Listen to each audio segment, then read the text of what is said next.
Our next guest you can see portraying the role of Lucy in the new horror film Hosts. Welcome, Samantha LOXLEY. How are you today? Hello, I'm doing very well, thank you. Thank you for having me. Of course. Thank you for hanging out with us a little bit today. I'll put the video up here from a second ago where you showed us your cat that has a nice little sweatshirt on. Talk to me about the cat. Where do we get her? It's actually, it was kind of a bit of an accident. My boyfriend's sister got her where she lives in North London, and they had to move into a different flat, and the new place wouldn't take cats. Okay.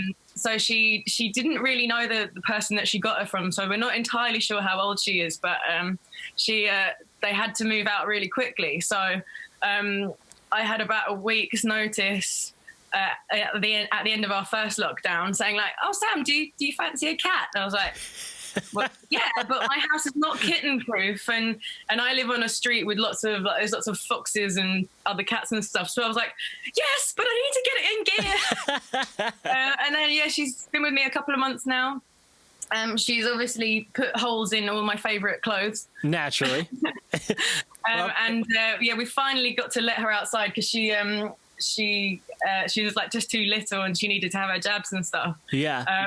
And now she's doing that cat thing of when she's inside, she wants to be out, and when she's outside, she wants to be in. But she still chooses to poo in the litter box at home, so I've still got to clean that out. It's like there's a perfectly good bush outside, but no.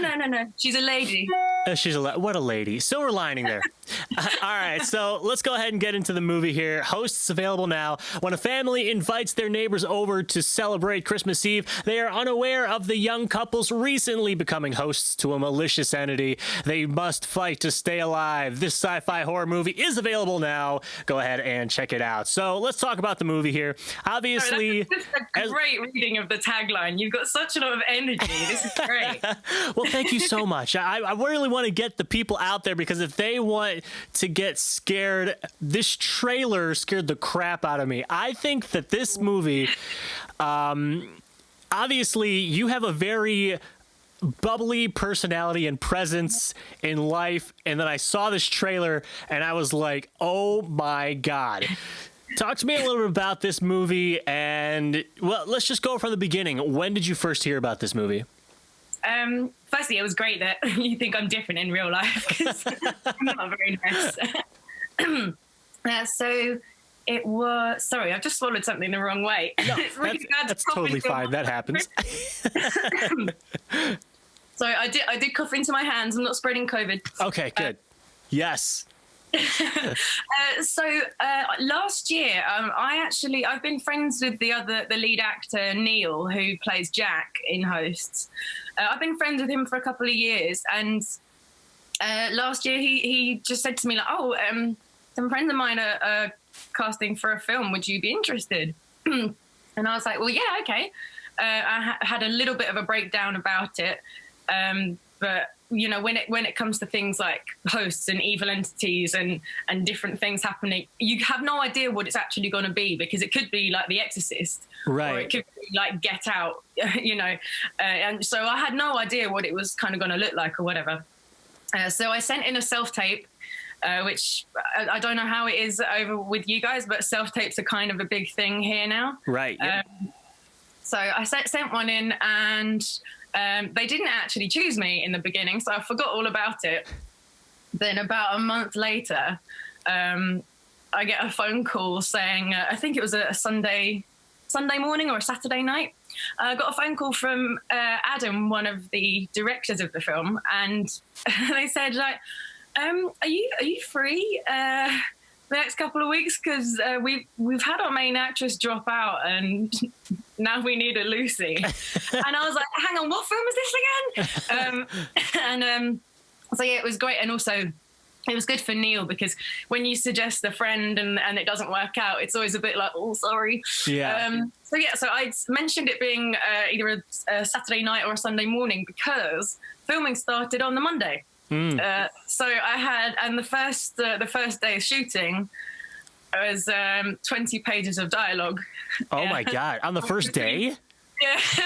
Well, wow. First night actually, because we filmed it all at night. So I had about 24 hours to get into a completely different sleep pattern of being a bat and like learning all this stuff. But it wasn't as bad as it sounds, because when you've got really good writing, it does actually flow. Yeah. Even if quite strange subject matter, you know, if it's like a medical thing that you're talking about and it's quite complicated, if the conversation flows sort of naturally or in a sort of human way, right, it kind of it's easier to learn, because it's like, well, that's what I would say in that situation. And, you know, they were still all people. So no, that was okay. So it was a bit of a surprise for me. And there was one other actor, Lee Hunter, who plays Eric in the film. I think he only had about a week's notice as well, because there was a bit of I think it ended up being a clash of schedules with the other guy.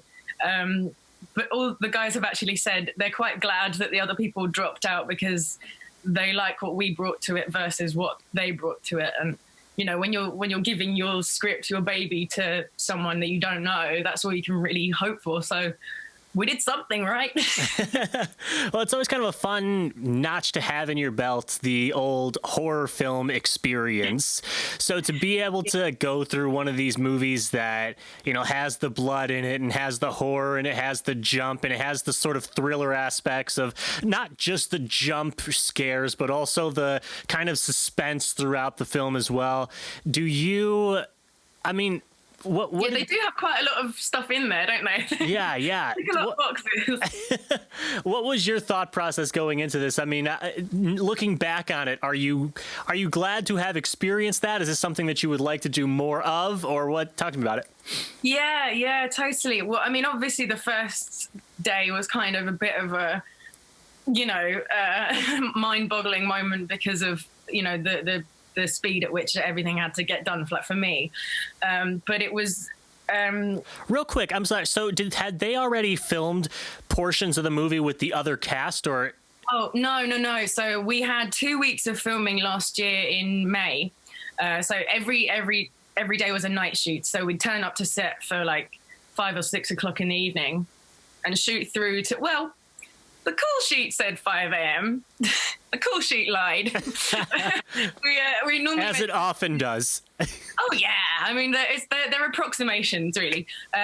No, we normally went through to about maybe 7 or 8. I think one day was 10 o'clock, but because they needed it to be dark, right. If it was a room, like, we just ended up having to tinfoil, like, the window. Obviously, I'm signing what a window is. Movie magic. Yeah. Sorry, where was I going with that? So it's 2 weeks of filming back in May. And then because it was sort of springtime and there's lots of leaves and birdsong, the outdoor scenes, right, they just weren't going to work. So we originally had to wait until October to shoot the last 2 days. But then I think it was a weather problem. I think we were filming it in some woodlands out in Oxfordshire, and I think it just really pissed it down. Oh, sorry. Am I allowed to swear? Yeah, you're fine. Great. Okay. Well, I don't know if you use that expression, but here, if it's pissing it down, it's raining buckets. Right. So it had done that, and the whole thing was just like a swamp. And they're like, we can't do this because, you know, they need all the vans, they need the caterers, they need all the equipment, and you can't do it in a swamp. So then we ended up postponing until January. So this is January 2020. So this is like 8 months after we filmed the first bit. So it was a nice little thing to come back to, like a what's it called? A reprise. Right.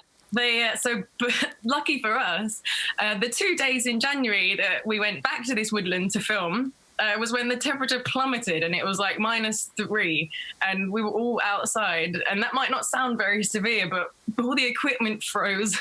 The generator froze. Myself and Nadia Lamine, who plays Lauren, we froze. we had to spray our costumes with the fake blood, which is kind of... Right. It's like red maple syrup. It kind of tastes like that, which isn't so bad, and it's good because it kept going in my mouth. Right. But we had to spray it, and we hung it up on the van. And I went back to it a couple of minutes later, and it had actually frozen to the van. I had to peel it off. Wow. Put it above a lamp or something. Yeah, so that was the schedule. So it was all wrapped in January earlier this year, and then after that it was just finishing off with like edits and doing the musical score and everything. Yeah, those production experiences are, I don't think there's anything that could truly prepare you for what life on set is actually like other than experiencing it, because it just really can go in so many different directions.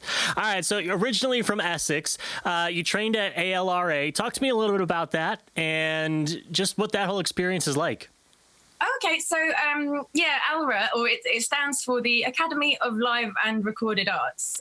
It's a drama school based actually not far from where I am now in South London, and it's kind of a similar layout for all the drama schools. So there's 11, I think it's 11 in the UK, that actually they're the only places where you can get a degree in professional acting rather than a degree in drama, which is a bit more of like a university course. So drama school is a little bit different here. So it was 3 years.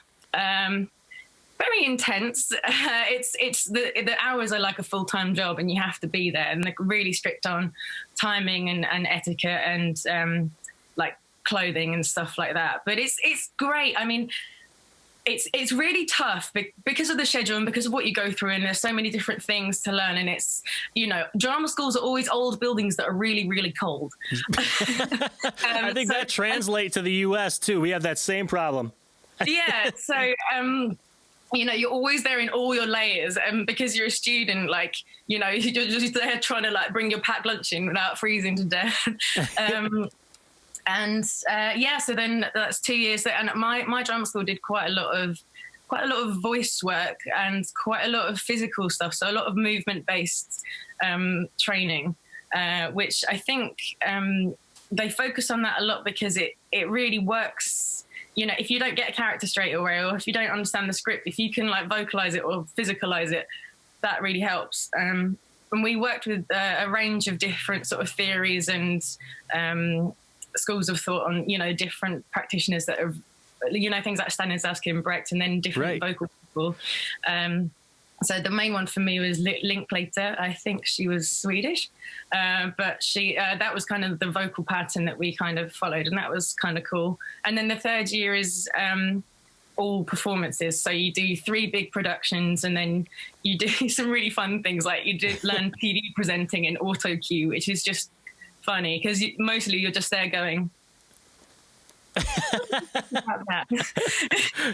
Well, it all prepared you for the film that was now available. Everybody go make sure you check out Hosts. Samantha, before we let you go, can we have you give us that one last elevator pitch on why go check out the movie Hosts? Well, it is a Christmas film, and I think this is one with a difference. It's got, as we mentioned before, it's got so many different elements to it. I'm in it, and I'm good for at least 3 minutes, so that's really why you should go and see it. I think it's also a film, if you don't particularly like horror films, it's not going to sort of leave you quaking at night and scared to go to bed. It's not really. Well, I say that. That's probably possibly because I've seen it so many times. It's quite hard to sort of think about it with fresh eyes on. Because I've seen behind the scenes and I knew what it really looked like. Well, but it was a project that came from, the guys funded it themselves. The directors have a YouTube channel, which is just hilarious. It's called Dark Fable Media. And they funded it themselves. They set up a YouTube channel and tried to get honest like fans and stuff to do this all. And it's their baby. They've been working on it for years. It's the second film I've ever done. It's the best film I've ever done.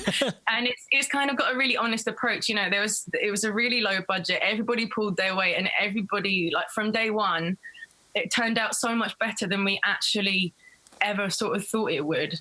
And that might sound cheesy, but it was kind of like, oh, wow. Oh, now we've got to be even better tomorrow. And now it's out. It's available now. Everybody go make sure you check it out. She is Samantha Loxley. Samantha, thank you so much for giving us some of your time today. Hosts is available now. Go check it out. Samantha, thank you so much.